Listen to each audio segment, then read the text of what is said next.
Buenas a todos, bienvenidos una semana más a Discas, tu podcast de referencia sobre discapacidad. Y hoy tenemos un tema dedicado, pero antes vamos a hablar primero nosotros de mi compañero Nix. ¿Cómo estás? ¿Qué tal? ¿Qué pasa, gente? Pues aquí, muy bien. Yo, como siempre, encantadísimo de tener otro programa una semana más. ¿Y tú cómo estás? Yo muy bien, la verdad que muy bien, muy activo, con muchas ganas. Aunque sea lunes, bueno, pues estoy Sí. contento. Es que habría que eliminar los lunes, ¿eh? Sí, pero bueno, aún así. No, los lunes molan porque está el Discas. Bueno, eso es verdad. ¿Eh? Pero se Pero podría bueno, hacer pero se podría hacer en domingo.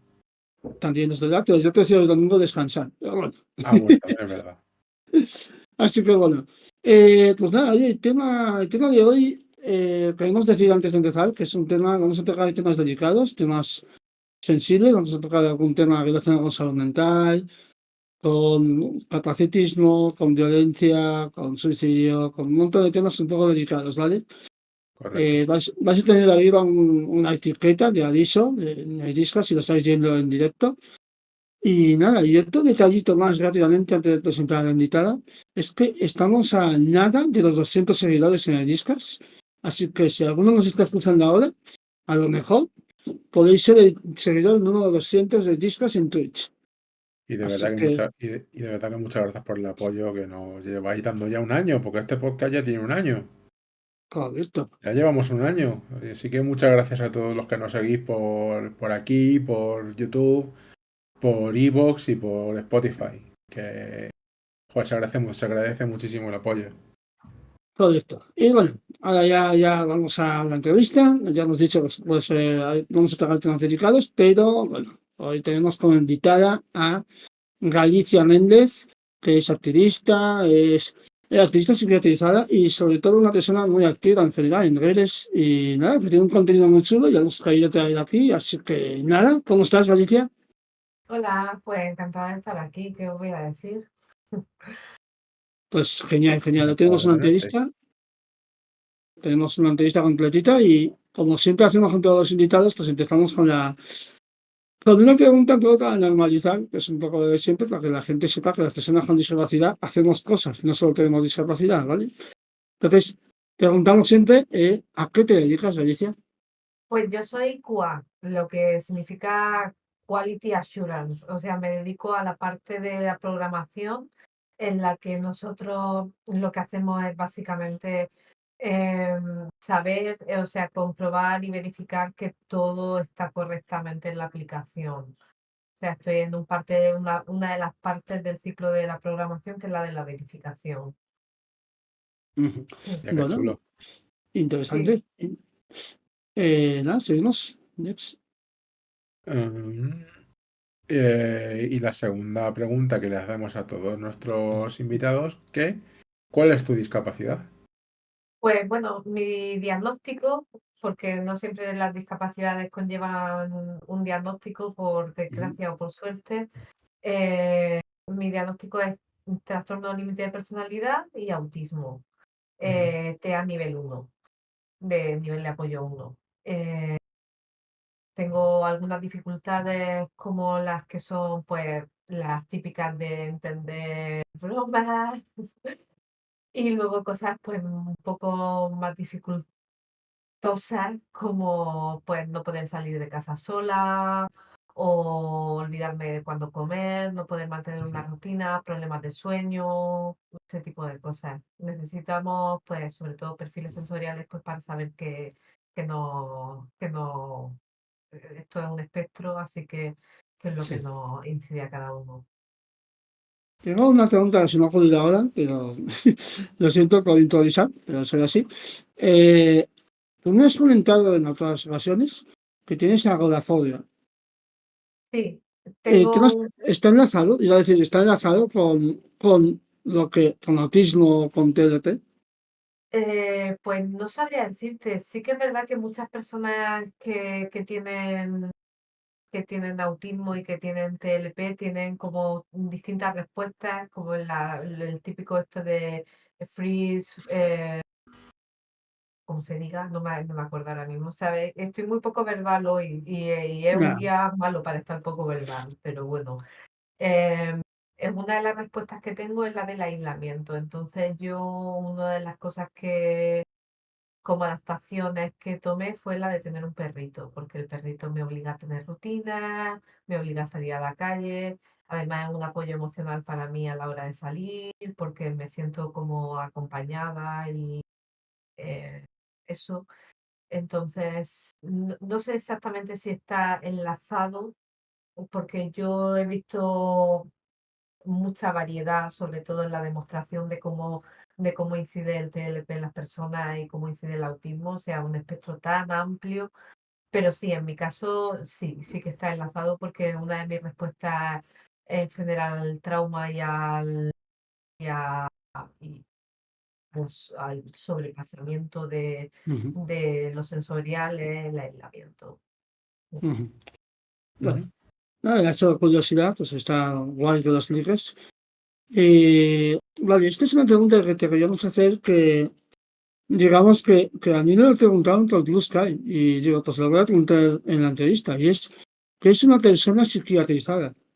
Una persona psiquiatrizada es una persona institucionalizada, es una persona que está en ese momento de una manera sociosanitaria, es decir, que está pasando, por poner ejemplos concretos, por una consulta de psiquiatría, por un trabajador social, que tiene algún tipo de intervención estatal para Ujú. que esa persona pueda tener un bienestar.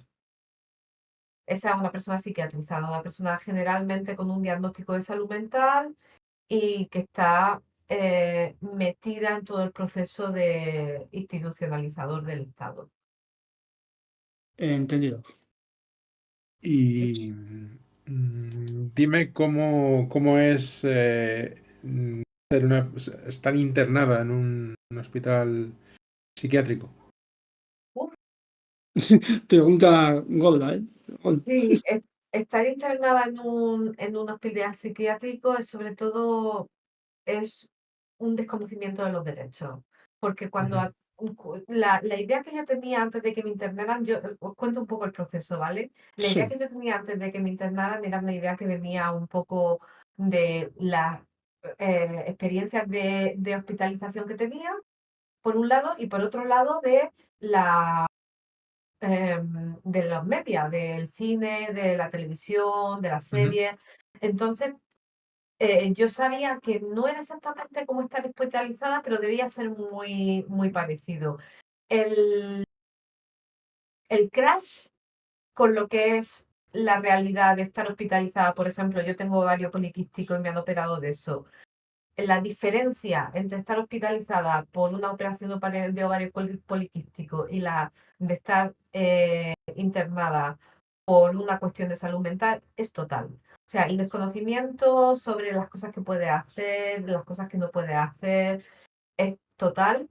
No en el sentido estructural, porque cuando tú entras en... Lo primero que hacen cuando tú entras a una estadía de salud mental es que te dan como un panfletito, un folleto, en el que te dicen los horarios, te dicen cómo van las comidas, te dicen cuáles son los comportamientos admitidos. Hay cosas admitidas, por ejemplo, como zonas para fumar, que eso no se ve en ninguna otra parte del hospital. De hecho, creo que con la aprobación de la ley antitabaco fue un problema. Claro. Eh, Ujú. y bueno, básicamente lo que hay es una falta de consentimiento total. O sea, tú una vez que entras ahí, y esto es muy terrible y, y es donde van a empezar a operar los disclaimers que hemos puesto, te puedes ver enfrentado a que te cambien la medicación, a que te suban la medicación, a que te pongan aloperidol te pinchan aloperidol para calmarte y Ujú. a lo que se llaman contenciones mecánicas. Las contenciones mecánicas son, eh, como su muy buen dice, Sí.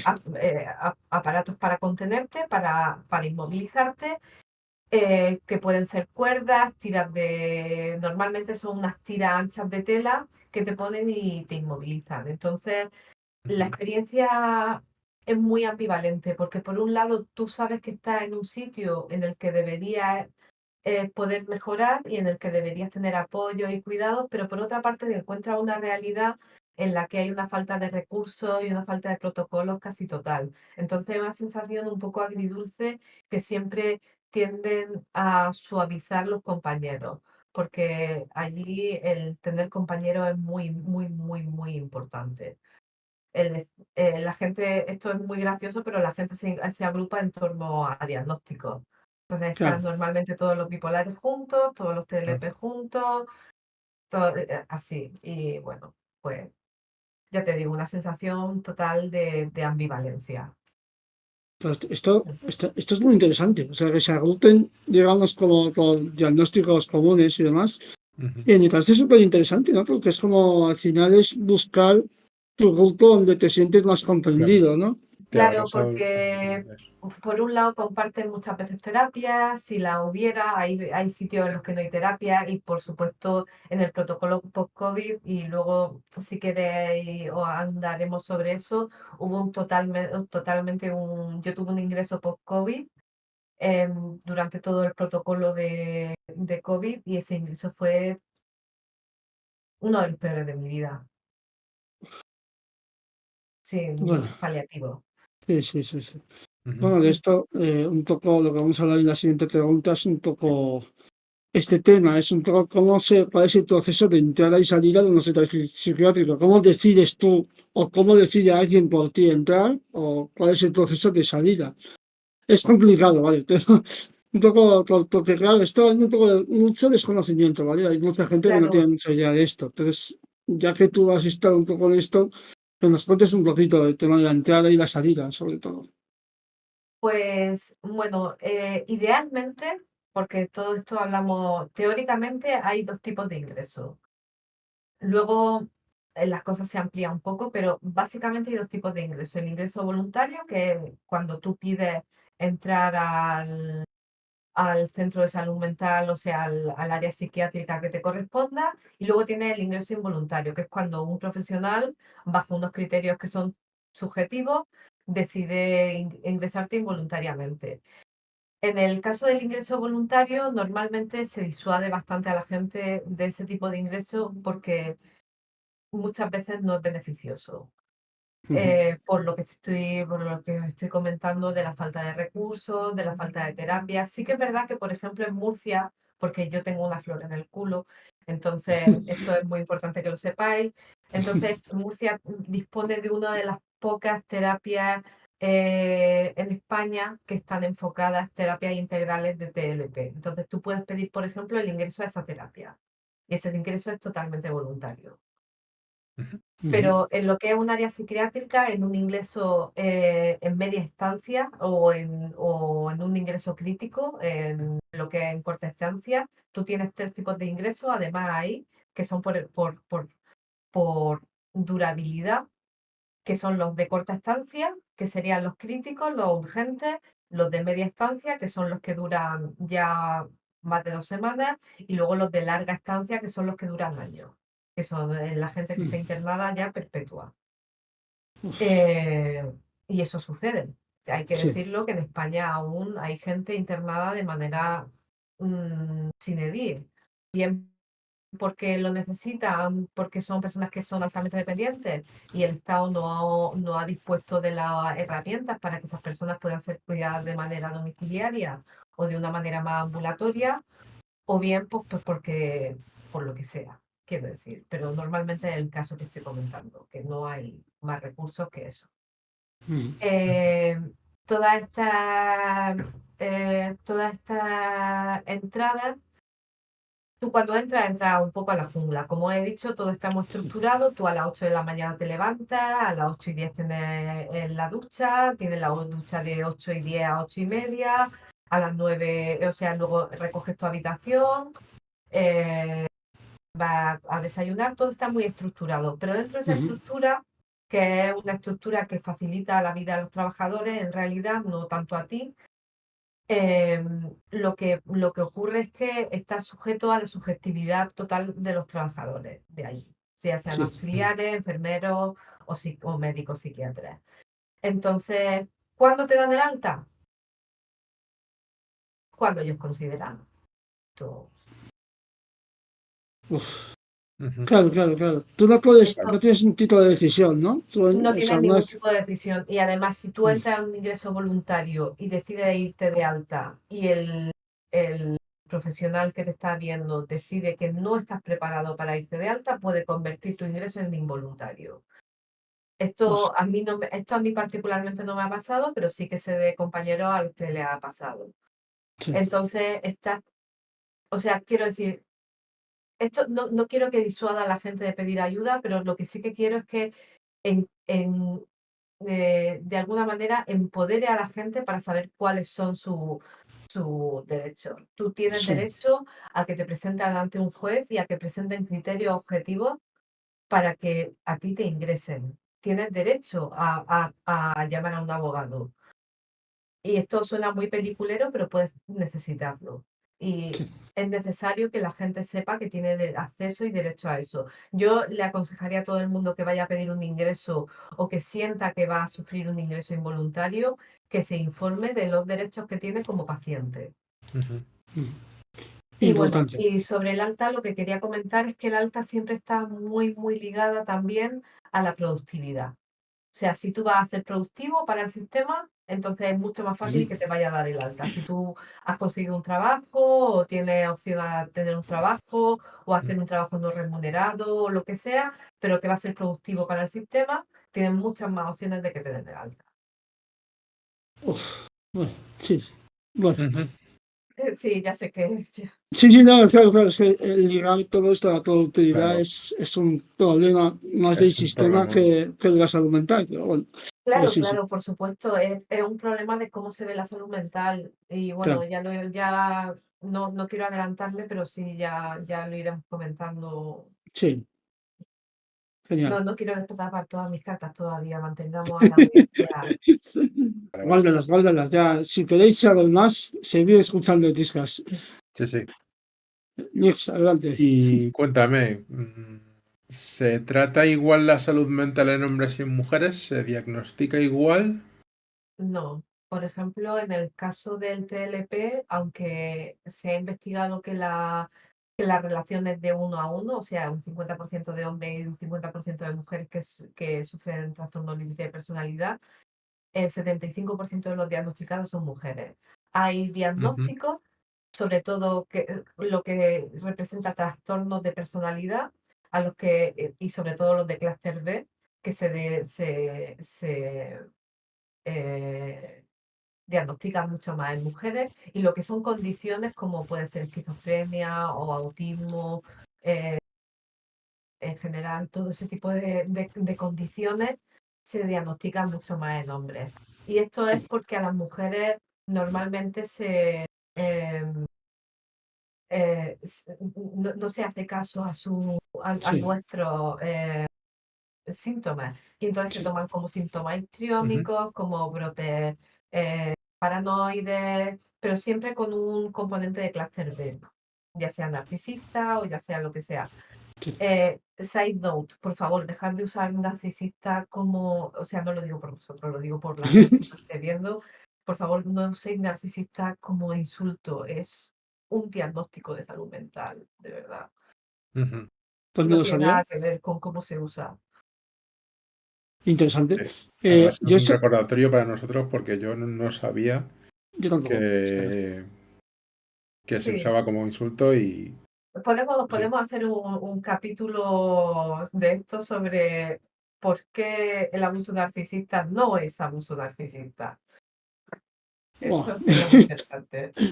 Pero bueno, Eh, de lo que has comentado, me parece interesante una cosa, y es que yo en el TDT no tengo mucha idea, pero el tema del autismo sí que sé que el tema de los diagnósticos en mujeres es bajísimo, en mujeres sí, adultas, porque sé que como que dicen el tema del masking, ¿no? Supongo que las mujeres, eso también se habla mucho, ¿no? Las mujeres adultas han ocultado tanto esto que cuesta mucho diagnosticar, ¿no? También. claro, el tema es que tal y como nosotras socializamos, a nosotras se nos corrige constantemente nuestro comportamiento social para adecuarnos a un molde, a un rol. Sí. Entonces, nosotras aprendemos y tenemos una conciencia muchísimo más profunda de cómo debemos actuar en sociedad. Yo tengo distintas máscaras.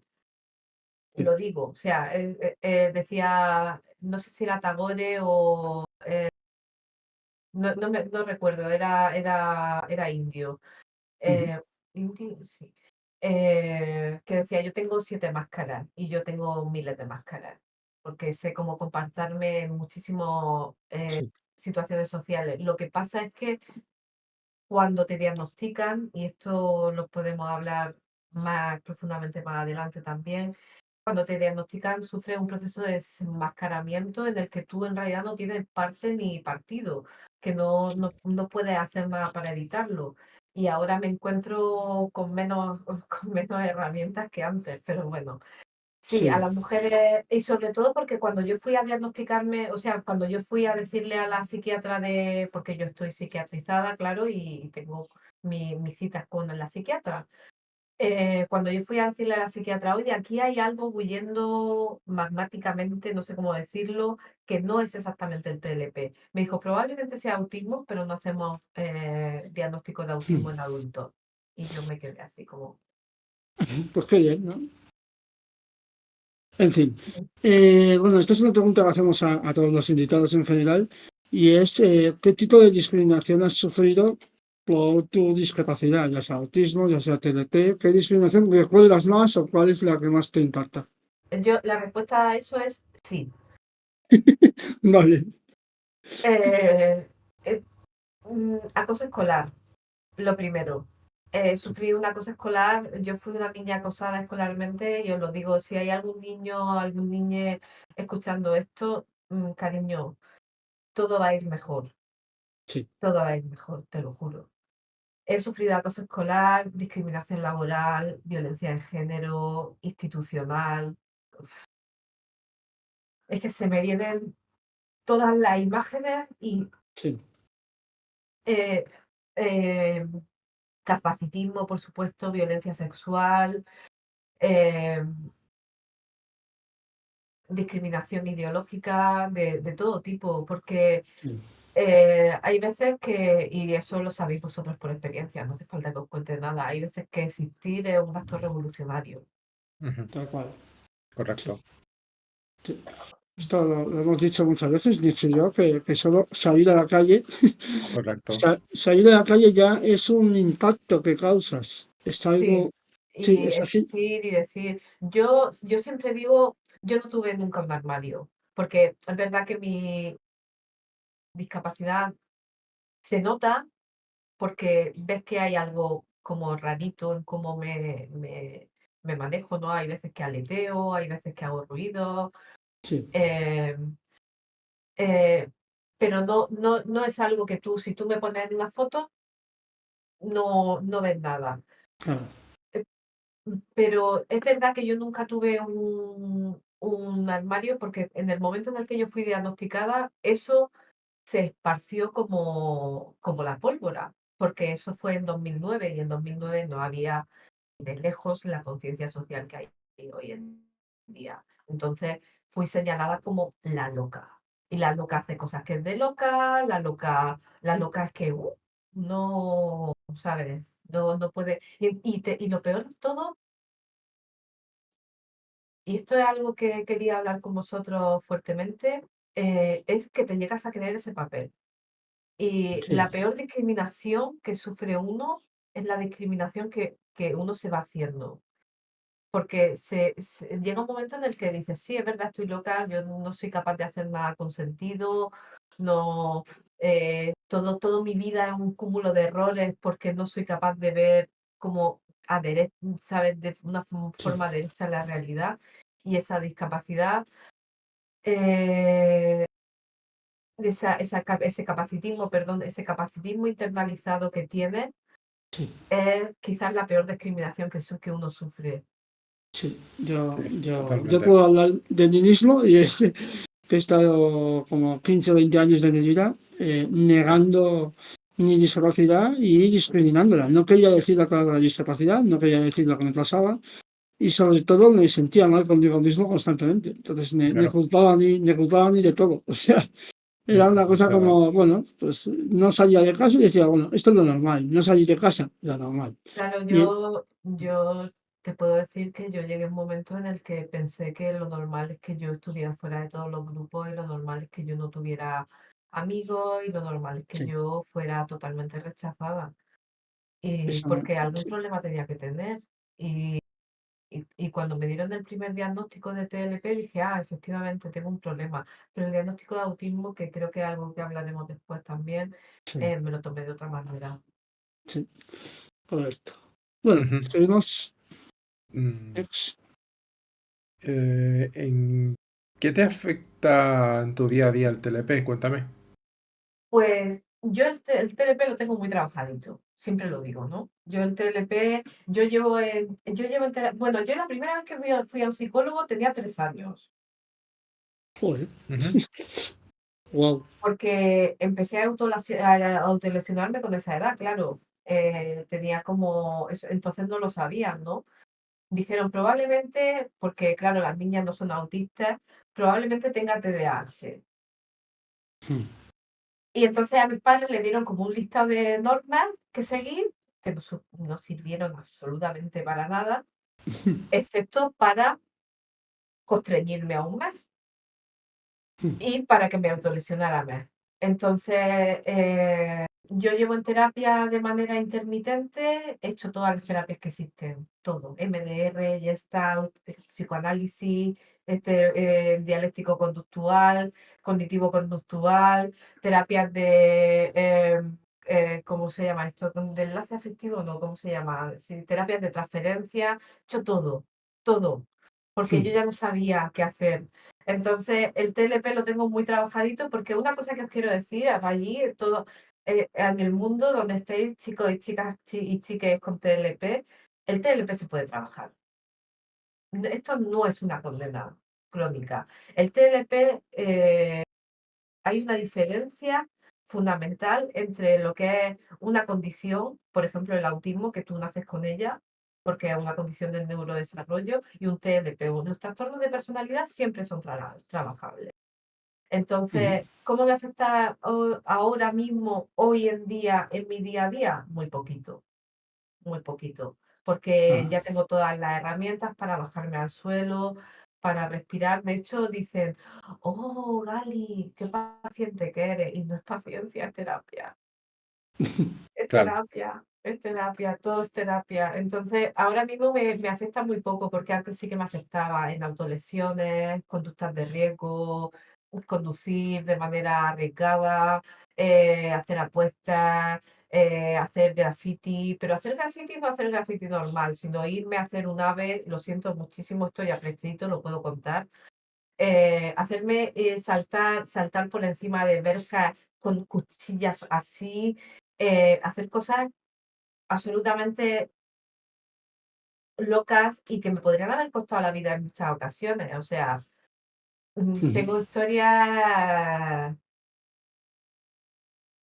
Ujú, Entonces, bueno, ahora por fortuna soy una persona tranquila, soy una persona que tiene su rutina, que se ha estabilizado, porque chicos, de verdad, terapia, y se puede trabajar.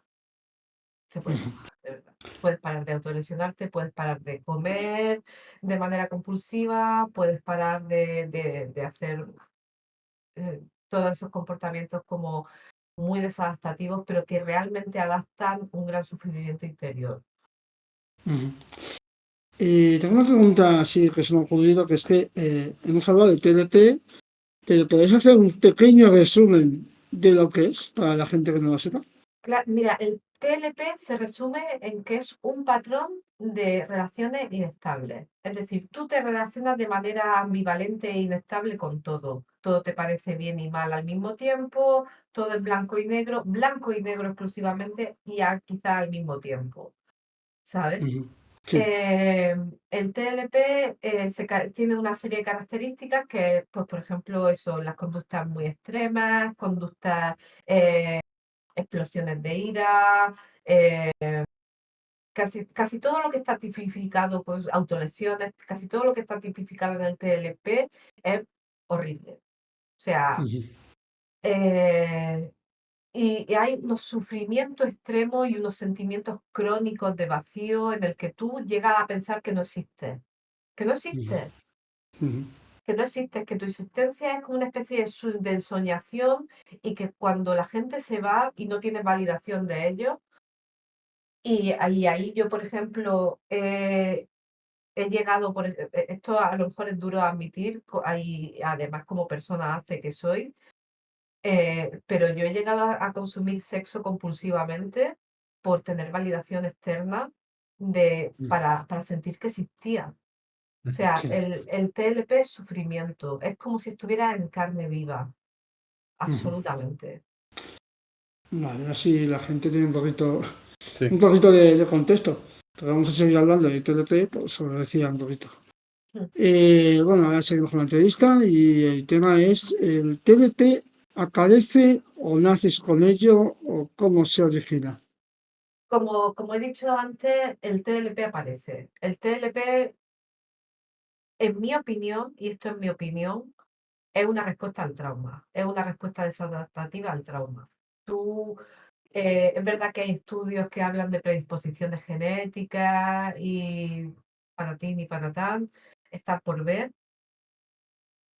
Yo he encontrado siempre que todas las personas que han desarrollado TLP tienen entornos extremadamente inestables, afectivamente Ujú. hablando, y además han vivido traumas. Y yo he hecho, y evidentemente no voy a desvelar aquí nada Sí. por respeto, pero sí que todas las terapias grupales que he hecho, porque también he hecho terapias grupales, no me las iba Ujú. a saltar, Ujú. eh, Mm. todos tenemos una historia de violencia en general tremenda. Entonces, yo creo que el TLP es una respuesta al trauma y que no se nace con ello, tú no naces con eso. Es algo que la sociedad, con su violencia, te imbuye y hace que tú, con las herramientas que tienes y las herramientas que tienes a tu alrededor, pues puedas ir sobrellevándolo. Porque hay que hablar una cosa. Y es que en el TLP, sobre todo, hay ambivalencia.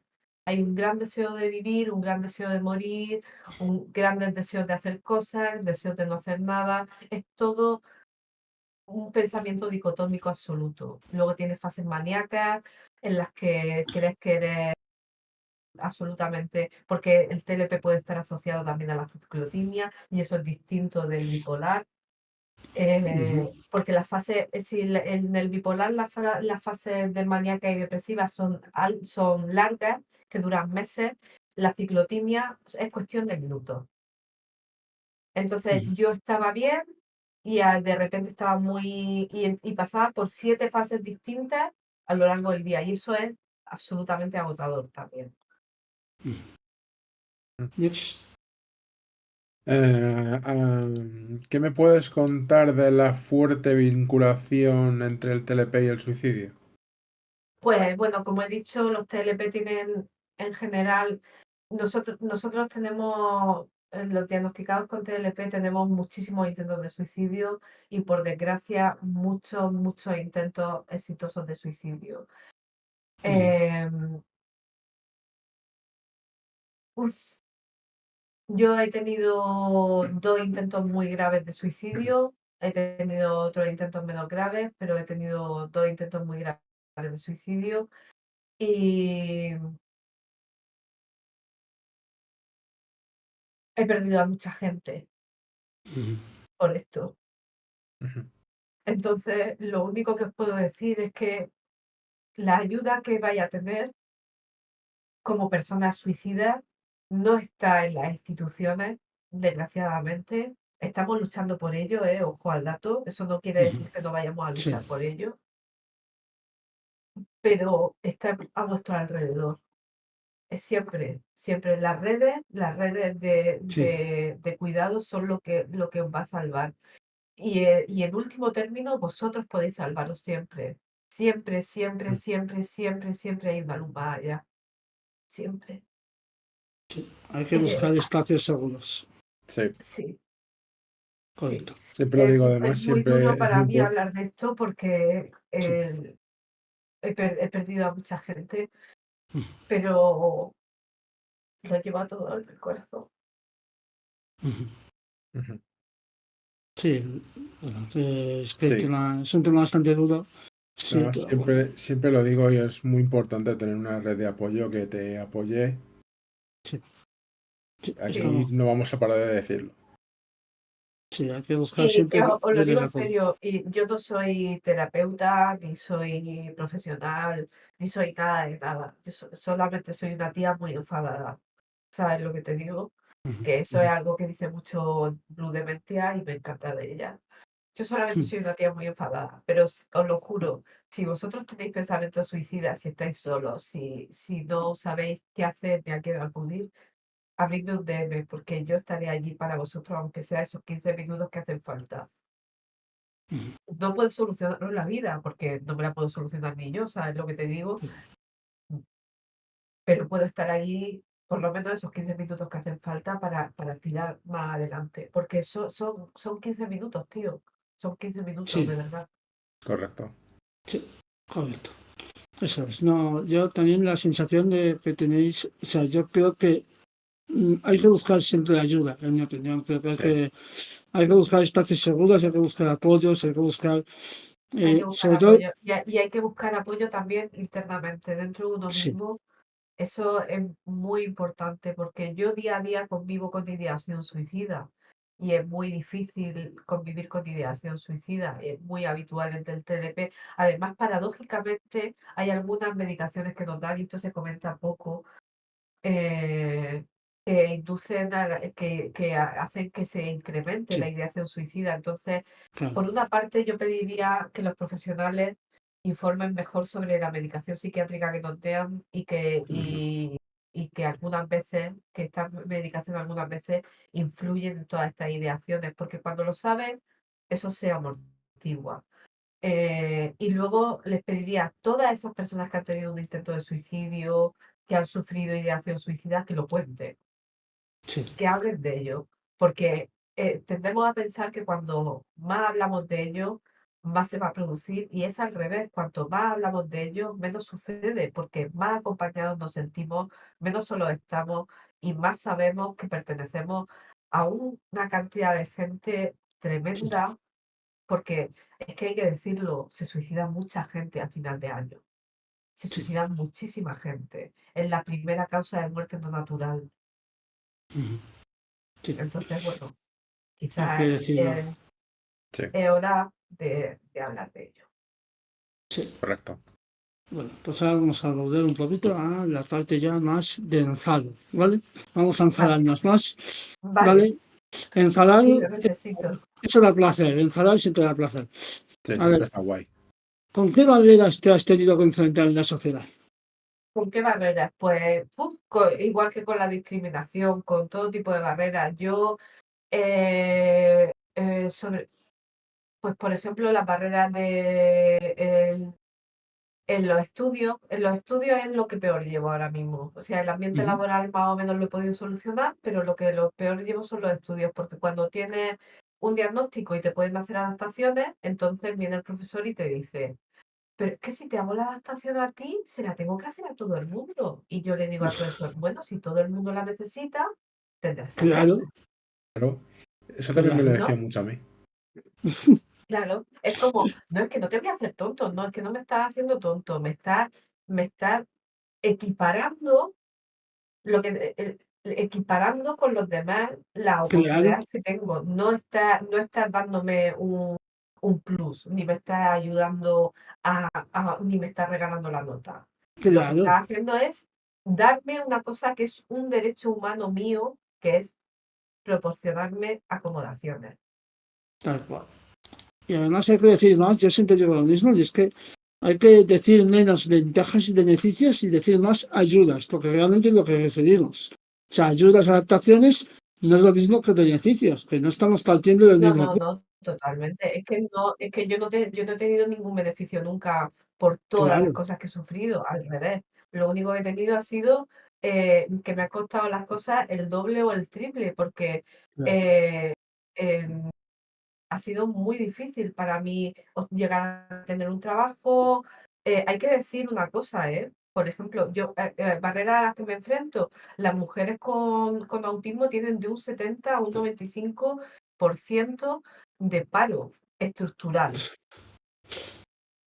Buah, esto ¿Qué del pasa? palo, ¿Que nosotras no valemos para trabajar? Porque esto, mira, yo siempre digo una cosa, no hay, lo único peor en el capitalismo que tener un trabajo es no tenerlo. sí, Eso es lo sí, único peor. O sea, la cosa más mala en el capitalismo es tener trabajo, pero la cosa aún más mala es no tenerlo. Entonces, eh, depender del Estado para poder mantenernos no es viable para muchas de nosotras. Y simplemente porque, por ejemplo, yo estoy en el camino de transición para que me reconozcan la discapacidad. Ni siquiera la tengo reconocida. Tengo hecho sí, los papeles de hace muchísimo tiempo, pero no hay, de nuevo, no hay personal, no hay protocolo, se incumplen los protocolos, etcétera. Pues eso me he tenido que enfrentar a barreras pues sociales, en el sentido de que por mi diagnóstico, pues yo tengo muchísimas barreras sociales. Sí, muchas cosas, no sé, cosas como que estén hablando de broma y es que no enterarme en absoluto de lo que están hablando. O sea, Ujú. no saber sí, nada. sí, sí, sí. Sí, o el simple hecho de enfrentarte a una entrevista de trabajo es complicado, porque ellos hablan de una literalidad en la que tú no te mueves, Claro, ¿sabes? Tú eres mucho más literal, entonces, bueno, pues tienes que aprender, tienes que prepararte las preguntas, todo está preparado, siempre todo está preparado, esta entrevista está preparada. Ah, no se sabrá es nunca. que- Eh, es que- pero todo lo preparamos, todas las conversaciones, todo, entonces eso es un tiempo que se gasta que un neurotípico, una persona lista, no tiene que hacerlo. sí, correcto. Next. Mm, mm, sabemos que, o sea, tu diagnóstico de autismo es reciente. ¿Cómo te sentiste al recibirlo? Pues a mí me diagnosticaron con autismo el año pasado, con TEA nivel 1, em, y me sentí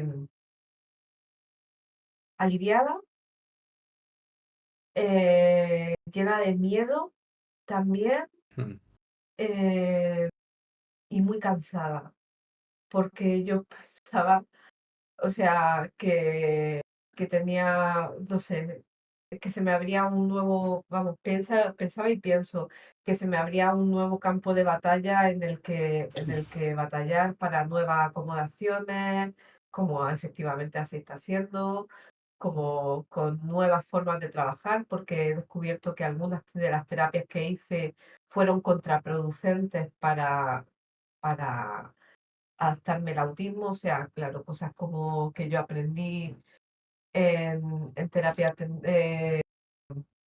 en la terapia dialéctico-conductual, hay cosas que son muy útiles porque me tratan la parte del trauma y la parte del TLP, pero hay cosas que lo que han hecho es hacer una especie de terapia ABA conmigo, entonces que yo enmascare.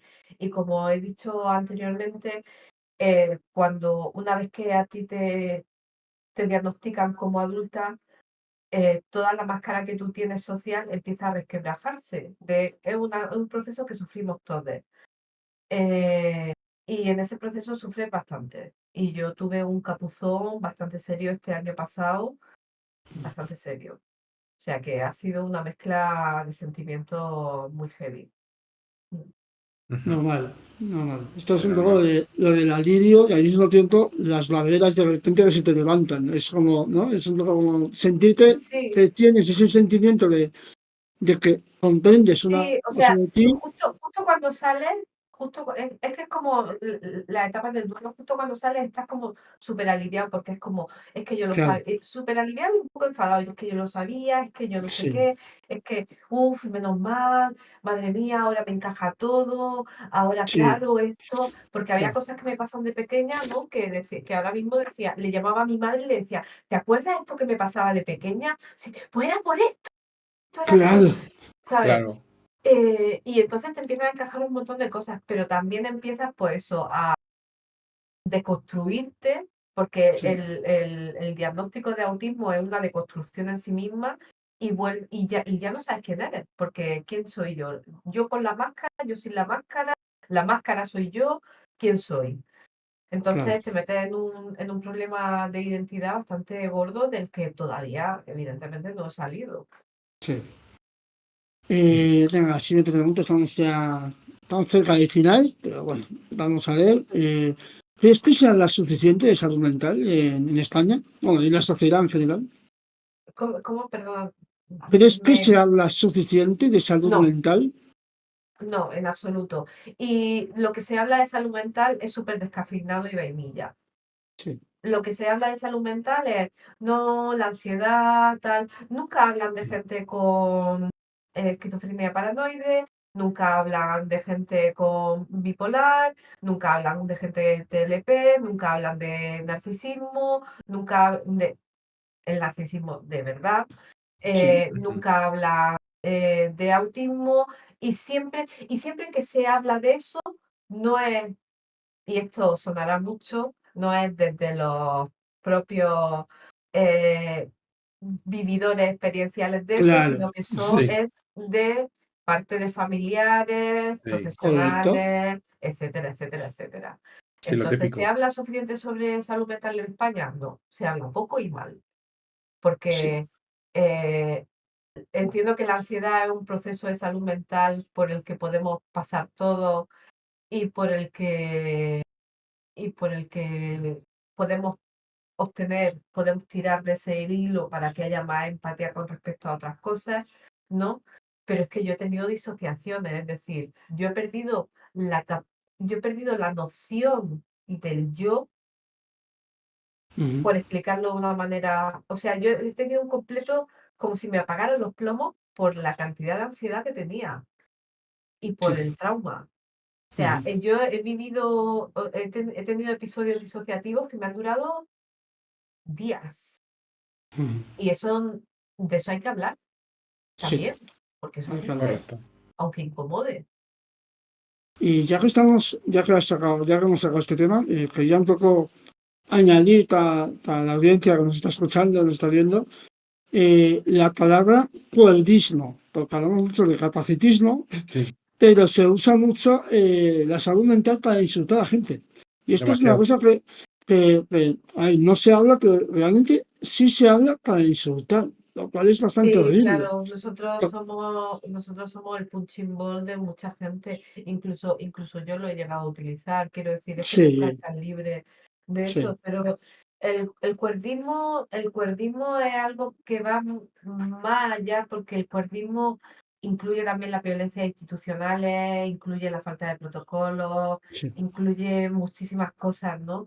Pero el cuerdismo, y animo a todas las personas que nos estén escuchando y nos estén viendo ahora mismo a investigar sobre ello, a investigar sobre la gente maravillosa del Orgullo Loco, que hacen una labor maravillosísima.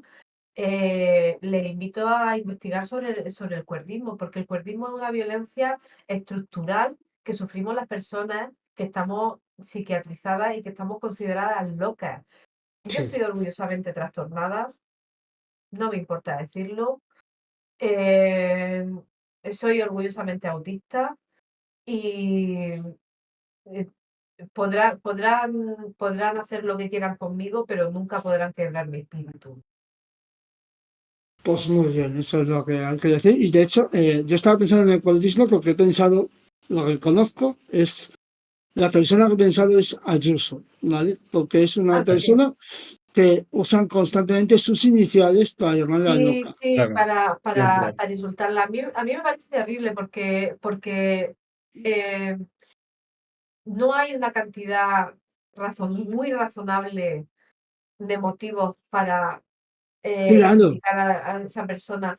Nosotros hemos avanzado en cuanto a feminismo, hemos avanzado algo en cuanto a capacitismo, pero en cuanto a cuerdismo, absolutamente nada. Bastante nada. Cero, poco, nada. cero, Oh, cero, no hay nada, no hay nada. O sea, si tú le dices a alguien que decirle, o sea, yo he tenido muchos problemas porque, y fijaos que intento no señalar a nadie, ser sí, amable, ser zen. eh, pero cuando he señalado, por ejemplo, que el abuso narcisista es un uso cuerdista de la terminología psiquiátrica para mentalizar, o sea, para psiquiatrizar, situaciones de violencia que no están provocadas por personas con problemas de salud mental, Ujú. uf, la que me ha caído, ¿eh? Ya, es que el tema Que Me esa, imagino. y la recibo, y también tengo que decir una cosa, la recibo con mucho orgullo. Ahí queda eso. Mm. bueno. Nada, yo simplemente esto, solo voy a meter el tema del periodismo para que la gente también se informe, que está bien, informarse, buscar sobre este tema, porque es interesante. No sin señalar a nadie ni nada de eso, pero simplemente es interesante un poco para aprender algo más, no solo capacitismo. El periodismo es un tema bastante importante que se habla muy poco. Mm, sí, Y totalmente. Es que no hay, pero y por eso, insisto, animo a la gente a hablar con y a buscar a la gente de Orgullo Loco, que hablan constantemente sobre eso, o grupos de apoyo mutuo que se llaman los GAMS, los denominados GAMS, como ahora mismo no se me viene a ninguno a la mente, qué bien. Eh, pero hay el CAM de Madrid o de Barcelona que hay, pues le animo a buscar un grupo de apoyo mutuo porque también se habla mucho sobre eso, se habla sobre el tema de cero contenciones también, por favor que no se contenga a nadie. Tenemos muertos todos los años en este país por personas contenidas, hay que hablar de esto también. O sea, eh, bueno, pues todo eso, si el cuertismo es un problema y mata. ujú. Sí. Bueno, next. ¿Y cuál crees tú que es la mejor forma de informarnos o de informarse sobre salud mental?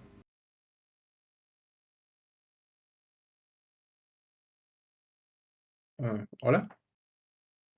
Sí, perdón, es que tenía un delay de la. Ay, Tenía un perdón. problema en el puerto.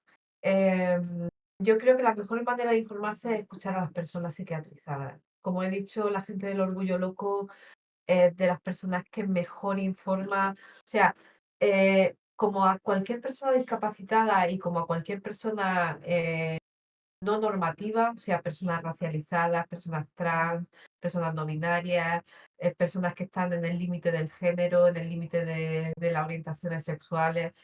Se nos pide que seamos enciclopedias sobre Mm, nuestro trastorno, sobre lo que nos ocurra, sobre nuestra racialización, sobre lo que sea que nos ocurra, ¿no? O sobre la sexualidad o sobre lo que sea. Ujú. Entonces, como generalmente respondemos a ese llamado siendo efectivamente enciclopedias sobre el tema, pues yo diría que lo primero sería escuchar a las personas sí. que están psiquiatrizadas. Y lo segundo que yo diría es, pues por ejemplo, para el caso del TLP, yo recomiendo muchísimo, muchísimo, muchísimo leer a Linehan, que es una terapeuta que tiene TLP. Y en el caso del autismo recomiendo, por ejemplo, leer a Neurointensa, leer a personas como Curi, como que aprovecho para mandarle un beso a ella que me ha ayudado un montón. Leer a personas como Gacela 1980, en general activistas que estamos ahí, o también a Blue Dementia, que somos personas que somos activistas por la salud mental, que bueno, que estamos ahí, estamos dando la guerra. Sí, Ujú. Sí. Pero hay que escuchar siempre a los colectivos, que es un poco lo que digo Siempre. yo. sí. Es importante porque creo que si nos escuchan un poco, siempre se Bastante. pregunta a los demás y a nosotros no nos pregunta nadie, así que escucharnos, que es lo más importante de todo. Sí, correcto. Y estamos acabando ya. La última pregunta es más bien una cosa que dejamos a todos los invitados, es si quieres añadir cualquier cosa, si quieres expresar cualquier cosa que nos hayamos dejado o lo que te apetezca, este es como tu momento si te apetece añadir lo que quieras. Bueno, no prometo que no lloraré. Lo primero que quiero es darle las gracias a todas las personas que hacen posible que yo esté hoy aquí, a vosotros, lo primero, y al técnico Ángel, que lo hacéis posible, pero además a mi familia, a mis amigas, a todas las personas que me han ido sosteniendo a lo largo de muchos años para ayudarme y para darme eh, el suficiente soporte para hacerlo. Y luego quería decirle, de nuevo dirigirme hacia la audiencia, decirles que os sigan, por favor, porque van a aprender mucho y que siempre hay una mano amiga ahí, que siempre hay una mano amiga ahí y que estamos luchando porque haya más.